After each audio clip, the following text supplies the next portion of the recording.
Okay, so let's start with your name and where you are now. Can you say briefly about who you are? Yeah. Okay. Well, first of all, lovely to be here with you, Camila. And thanks again for inviting me. Yeah. So my name is Alessandra Merizzi, and I'm sat here in my living room in Oldham, that is north of Manchester, in England, UK. And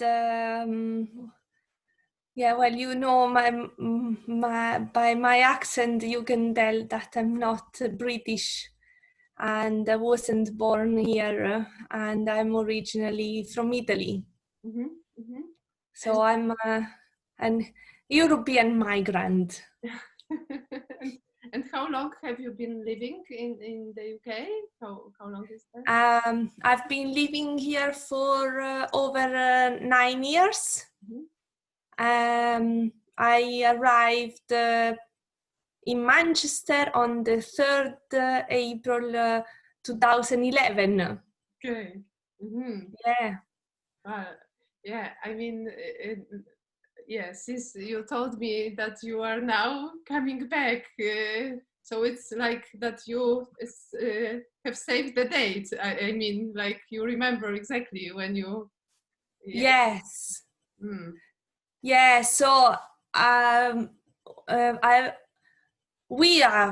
so I came here on my own. It was an adventure that I just decided to. I just want to have an experience abroad. I was a clinical psychologist, was qualified in Italy, and I was already working with older people, particularly. And then I decided that things. I was early in my career. Things were going so and so because I felt that I needed more experience to build up my professional identity. And I needed something else that I couldn't have in my area, because I'm from a quite rural area. So I said, I was 30 at the time, and said, if I don't go now, it's less likely that in the future I will have an experience abroad. So I said, let's go. So I made a little plan, packed everything, and my plan at the time was to take some sort of sabbatical, for 6 months. Yeah. And the 6 months became over 9 years. So and I was training in Gestalt. I was at my second year of Gestalt training. I was studying in Rome. And I didn't want to leave that training because I really enjoyed it. I was feeling I bonded already with the group. And I liked the approach, and I liked. I was satisfied with the Gestalt Institute, so I didn't want to leave it. And I was traveling from Manchester to Rome every month until I ended the training. And yeah. And then I began to collaborate with the Gestalt Center here in Manchester. It's been a great journey for me, and I'm still a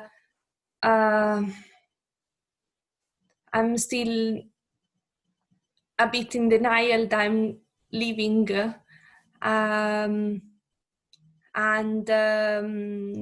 yeah, and I'm very sorry actually that I'm leaving Manchester and the Gestalt Center, because I really love my colleagues there, and I was planning to become a trainer there, but things have changed in the meantime, and I feel I really want to be home, close to my family and the people that I love, my friends, and my partner wanted an experience abroad, and want to be in Italy with me. So we are going for a new adventure. Wow, wow. Every in 9 years, you know.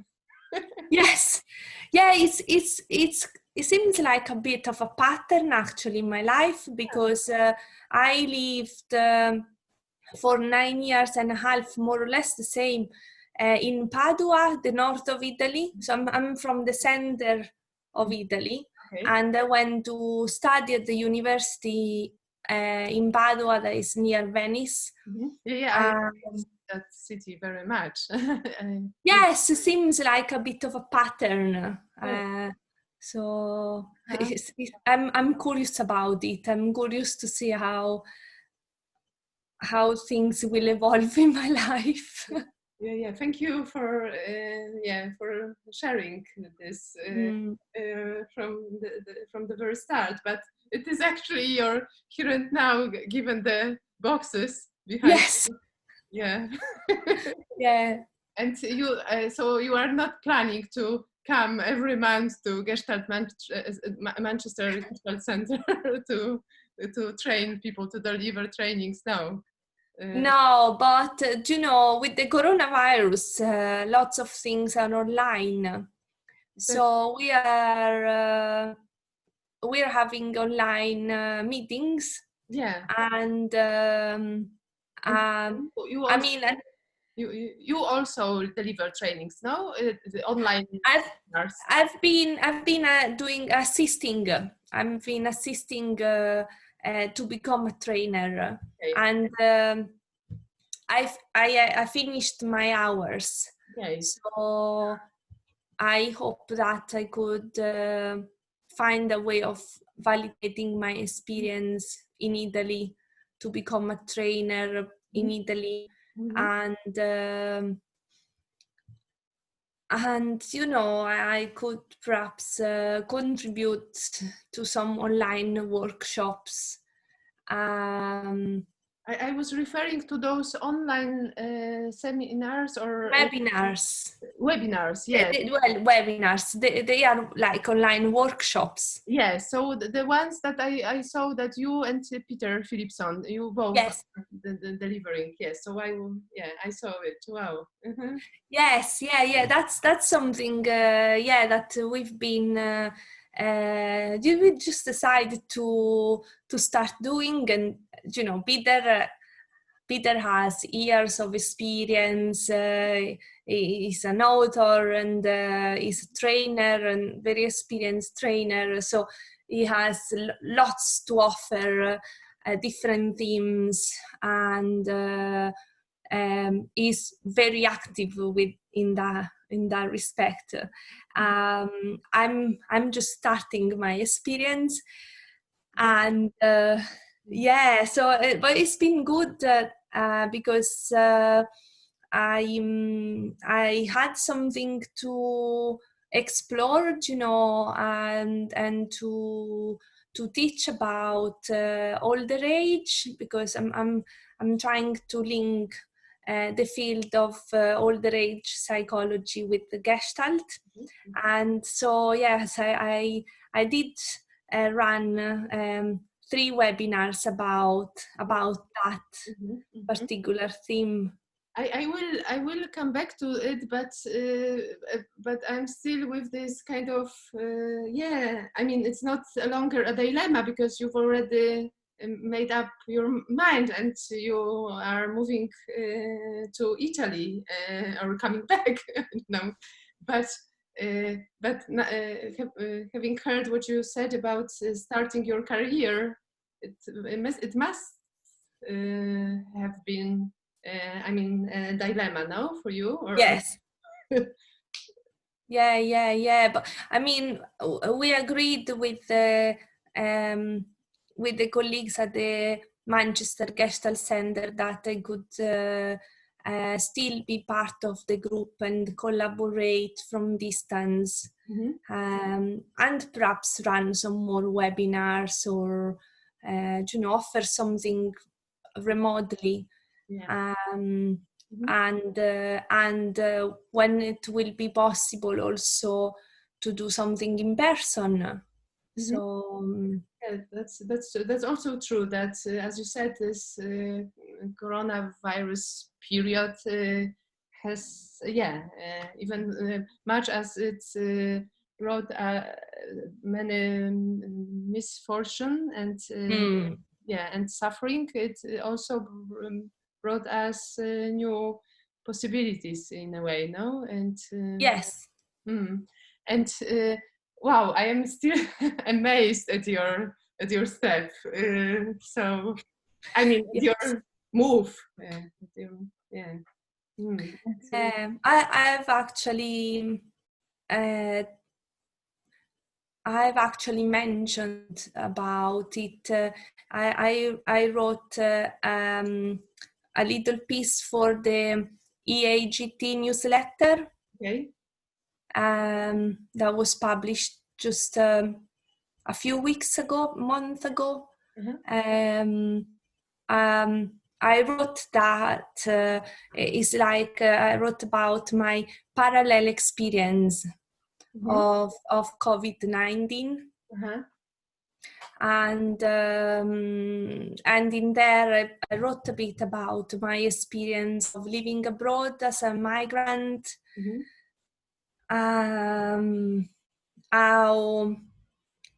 how this situation made me reflect more about the fortune that I have to be, European and have the freedom to move from one country to another in Europe.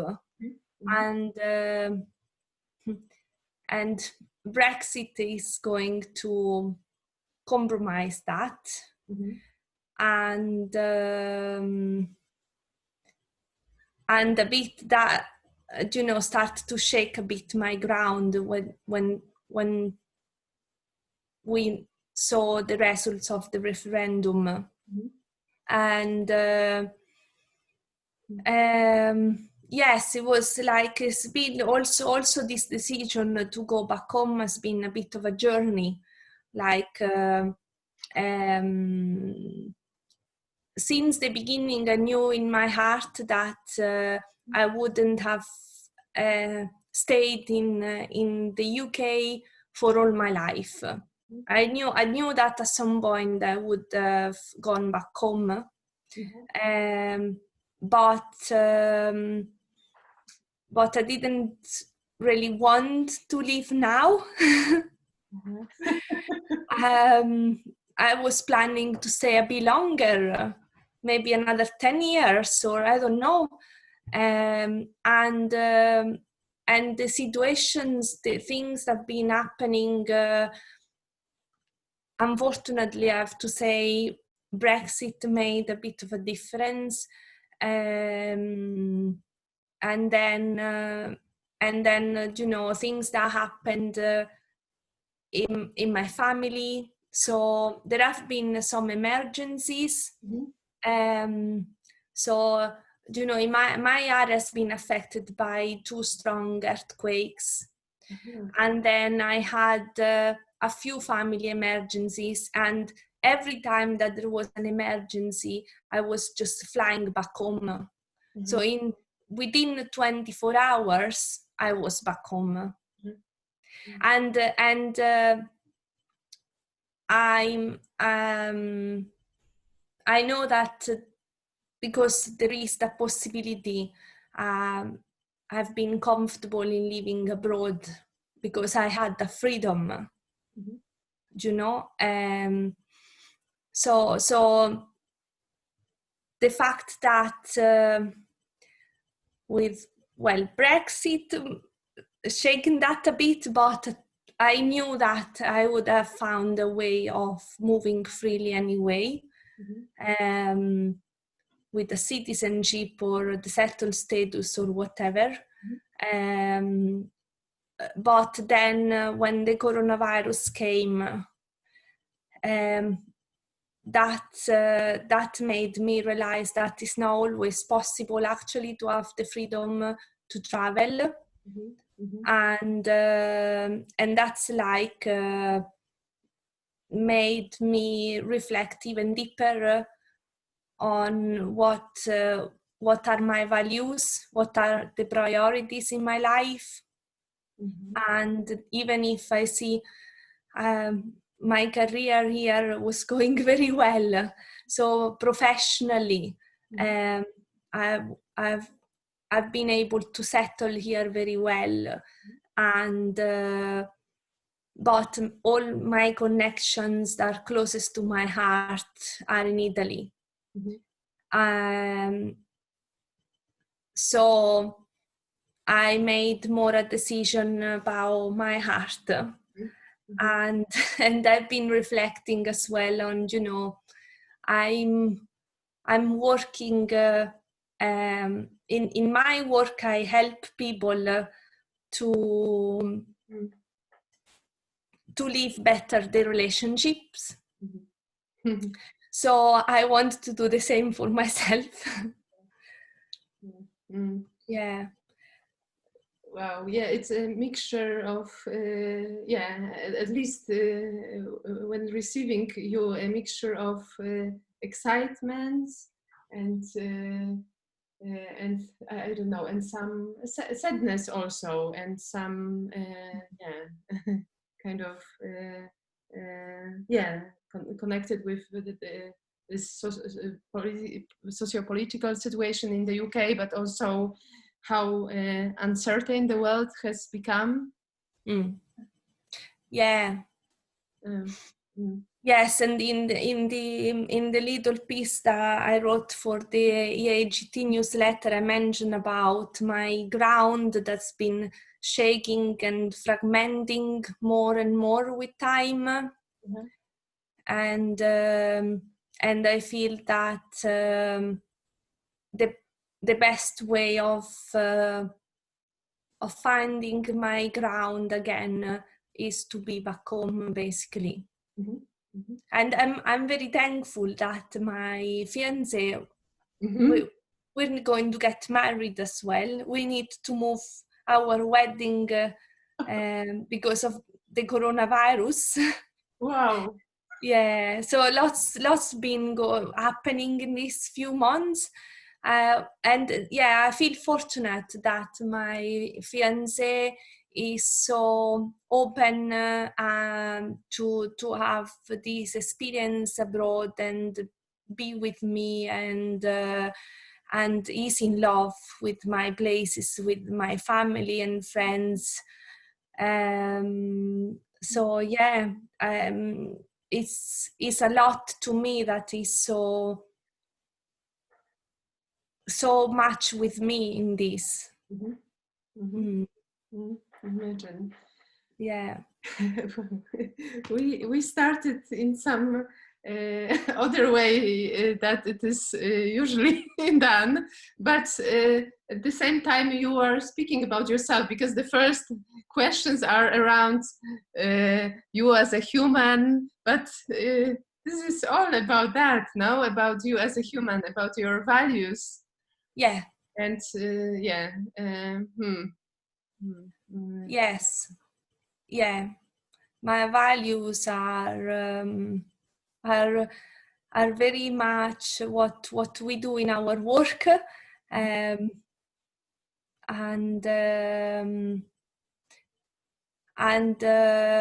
yes, are, I'm Oh, my video stopped.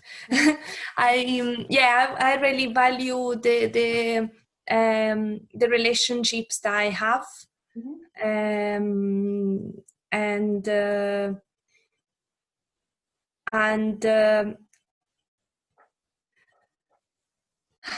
I've been a bit in conflict with myself about, you know, career development and that part of myself, and but I believe that because I know in my heart that the priority is to be close to the people that I love, so then the career will follow me. Yeah. Yeah. Yeah. And I mean, it seems that I'm making this possible. So besides, Italy is full of possibilities. yes, yes, yes. Yeah. But this is yeah, a bit. I mean, in a joking yeah. Anyway, but maybe moving to some order of this interview. Let me take control. No, joking again. Sorry, it's maybe because of this kind of summer tiredness and your stories that I feel too much excited. But tell me, Alessandra, how did you come to Gestalt therapy? How did it? Because you started already in Italy, in Rome, you said that. But how was it that Gestalt came? On, yeah. So it was because during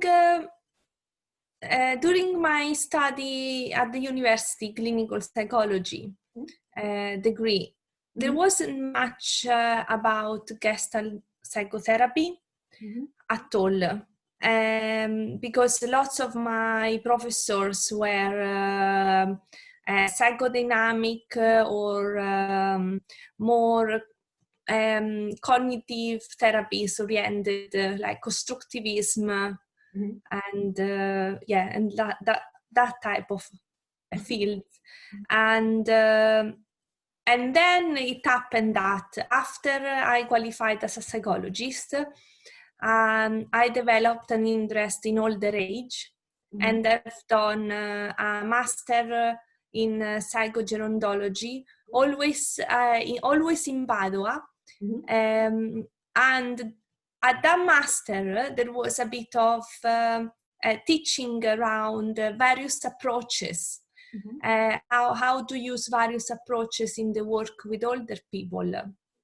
And there was a bit of a focus on systemic therapy, and there was also Gestalt. So I remember that when I came out from university, I was like fascinated by psychodynamics, and on the other side also constructivism was fascinating me. And then doing the master, I discovered that actually I was interested in systemic family, therapy. And then when Gestalt came, the teaching on Gestalt, I was like, this is very interesting as well, because it seemed like integrating everything together. Plus, there was this creative side that really got me. So in the end, when I finished that master, I was conflicted between systemic therapy and Gestalt. And then in the end, I chose Gestalt because I thought, well, systemic is more focused only on that, while Gestalt is more integrative. So there is actually the in Gestalt there is a consideration of the system as well, and with the field theories, and that's what got me, seeing Gestalt as more integrative, and the creative part and holistic part that I didn't find in any other approaches. Really felt that was for me. So yeah, that's what. Yeah. And as I before this video, when I first contacted you after a while, I was, as I told you, I was curious about this your research and your interest and your practice in this area of elderly people. And could you say also something more about this interest? How did that start, and then how did how it developed, and it's developing until now? It's been So when I as I said, I had this interest for older age, working with older age, and after I've done this master, I started. I already started working with older people. I had a project, got some funding, and was already active in a nursing home and day center, and was collaborating with the University of Third Age. So I built up a bit of my career in working with older people that were both in the community and in the institutions. And then when I moved to the UK, that I was still training in Gestalt, as I said earlier.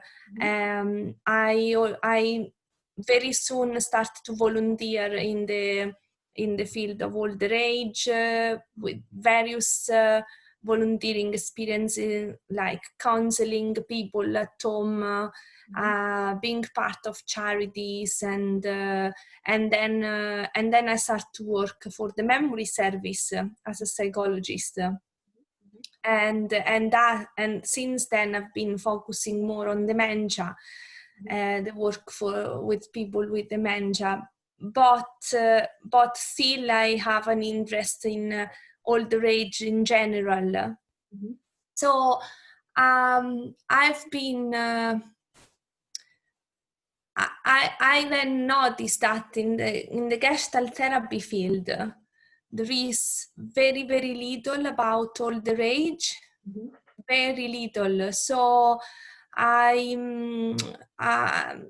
want to find a way of bringing them together, particularly because in the UK there is a system in the national health system where practitioner psychologists and therapists are asked to use evidence-based approaches, and Gestalt is not there almost at all. And Gestalt is not in the university, in the teaching at the university neither, because I've been working alongside trainees as well, and supervising trainees, and all of them said, can you tell me a bit more about Gestalt, because we don't hear much at all at the university. So I didn't like that, and I wanted to start, contributing somehow. But it's not easy, because if there isn't much out there, it's quite a challenge. So yeah, I've. It's older people psychology is such a big field that it was also difficult for me to understand where to start. And so I just let me getting curious about some aspects of the work. And what captured me as mostly was about stereotypes, because I feel like, why there isn't much about older age. Why older people psychology is a field that's been developing only more recently, and it doesn't have this presence in all the approaches and all the teaching, like for example developmental psychologists as or other aspects in psychopathology. And so I start to focus more on stereotypes of aging. And I start to explore how they play in the therapeutic relationship, and I start to make some connections with the Gestalt therapy theory, and also and explore that more. So I've been I've been starting to run some workshops, first at some conferences like in the UK, at the GPTI conference, and then I did one at the Psychology of Older People conference. So I've been doing a few workshops, and then I start to write something, and in the meantime I've been conducted to write a chapter about working with older people in the Gestalt field. So that gave me, because this chapter will be part of a specific book. So I need to follow a bit of a structure, because I need to fit the purpose of the book. And that helped me even more to develop my ideas, because, as I said, it's such a wide field, and it was difficult for me to narrow down and to understand how to develop my ideas and my writing. So the request of writing this chapter that had a bit of a specific structure, it helped me a lot to develop my ideas and write more. So I went then beyond what is the stereotypes of aging. So I included that in the chapter, of course. But in the meantime, I start to develop also some ideas about the experience of self in later life. So I developed that in the chapter, and then and identified some ways of working with older people that were also related to my personal experience of working in the memory service and with a few clients in the private sector as well. So it start to come all together, and then from that I've been able also to develop the themes for the webinars. Yeah. Understand. Yes. Where can we read it? Because the book hasn't appeared yet, I imagine. Yeah. So the book is edited by Margherita Spagnolo-Lob and Andrea Cavalleri. Piero Andrea Cavalleri. Yeah. And I think it will be published around September. Okay. from my understanding. Mm-hmm. So yes, I will. I think it will be advertised online Yeah, within the Gestalt community. I imagine.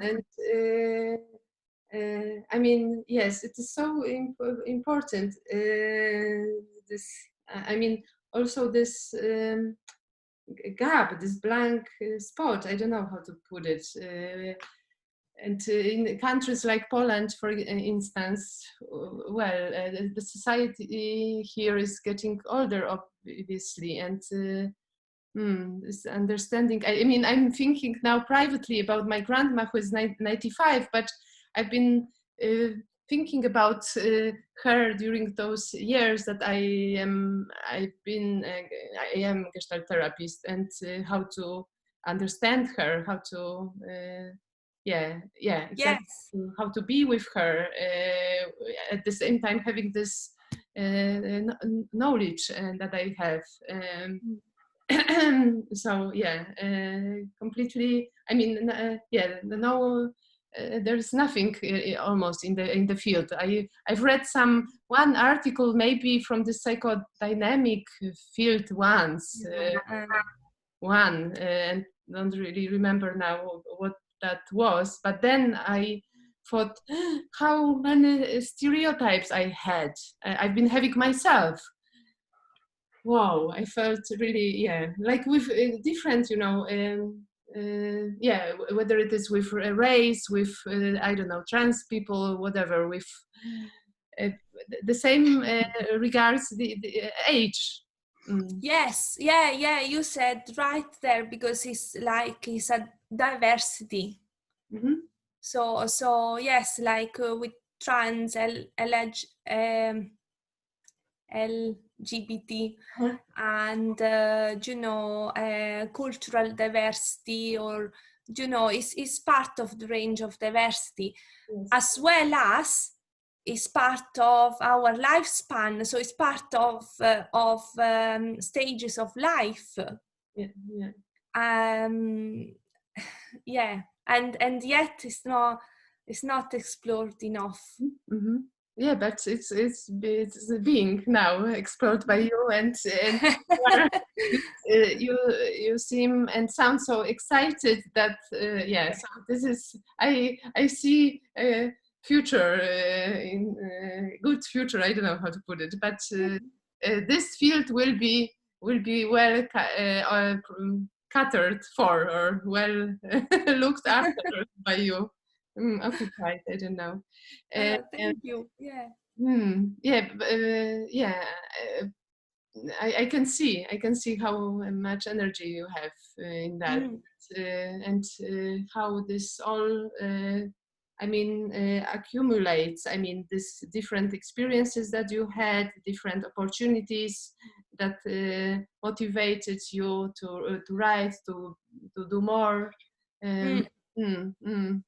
wow. Yeah, exactly. And I'm at the moment I'm also collaborating with a colleague in Italy, Rosanna Biasi, Uh-huh. and with another colleague in Mexico, Fernando Alvarez. Uh-huh. I think I can't recall well his surname. I'm sorry, Fernando. But yeah, we are just starting to collaborate in a research project, Okay, so there are which more people. will focus on dementia. Uh-huh. Okay. Actually, working with people with cognitive problems, Yeah. dementia, Yeah. but as we know, the majority of them are in older age. But not all. But not all. I mean, it's. Not all, not necessarily all, but the majority are. Yeah. And I want to. My dream is to find colleagues, a network of colleagues that have the same interest. Because, as I said, it's such a wide field Yeah.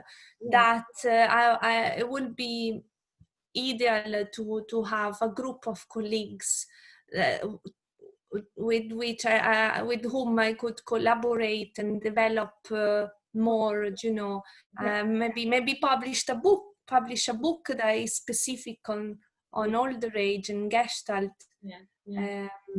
I mean, because it sounds so impressive, but at the same time, yes, it's a hard work. You've gone through a, you know, hard working period in your life, I imagine, you know. So some support, collective support is needed there. I mean, that people like-minded and yeah. Yes, and together we work better. Yes. This is what I am, yeah, this is my kind of, how to put it, wish. And yeah, because we will be finishing now. Time flow. Yeah, very, very quickly. But yeah, but I'm very happy that we've met and that we could, and I could listen more about you in generally and about this specific theme that is, wow, is beyond my expectations now. Congratulations, really. Thank you, Sandra. thanks. Yeah. How are you? Are you okay with what you said? Do you need to add anything or? Yes, I'm sorry that we need to finish, and then I'm sorry that we need to start a bit later, but yes, but I guess it's complete now. I mean, I could ask you some other questions, but it is like I feel it is, well, you and Gestalt, you and yes. So yes. But still, I'm looking forward to meeting you at some conferences. Yeah, I do as well. I can't wait to see you again in person. Yes. Yeah. Just remember this funny time in Paris, because it was so. Yeah. Oh, Paris has been wonderful. Yeah. So good luck for the time being. Good luck with all your moves. Thank you. Personal for most, but also professional. And thank you for this interview. You're welcome. My pleasure. Yeah. So bye bye. Thanks. Thank you, Camila. Bye. Take care. Bye. Yeah.